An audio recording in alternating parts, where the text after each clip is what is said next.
guys, I'm Lisa. I'm out here today at Valkyrie Mountain Farms, and we've been getting a lot of questions lately about why we named our distillery Three Witches. And Three Witches is actually an ode to the women of distilling. And if we go back in time in history, we're gonna take a little walk today, if you wanna walk with me. We're gonna talk about some of the history of these women.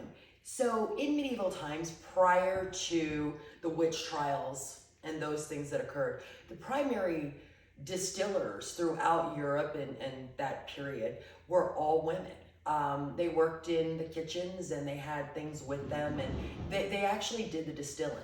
So let's talk about some of the items that they may have used back in those times and did use back in those times, and maybe you can see how that correlates to today, and maybe some things will come to light. So let's talk about one of the first things that women in distilling would have used, and that would have been the hat.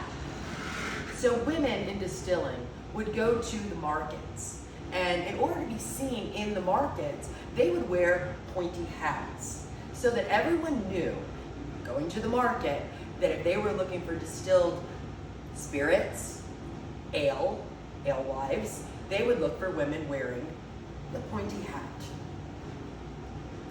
Now, a couple other things that women would have when they distilled. Now, I've got my big C.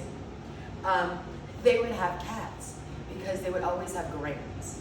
So when you have grains in that time period, and even now, when you have grains, there's mice. So they would always have cats around to take care of the mice. The other thing that they would have are big black pots. Let me move my Gen X goggles out of the way. They would have big black pots. And these big black pots were used for mash bills. So now in our modern time, this is starting to come together, they would also have brooms. This is my broom. Don't pick on my ride, it's not a Ferrari, but it gets me where I'm going. So they would always have brooms because they were always cleaning up grain spills and things like that. So brooms were very necessary. This one happens to be made out of sorghum, and it was handmade, which I love. So now when you look at all these things together, we have the depiction of our modern day witch.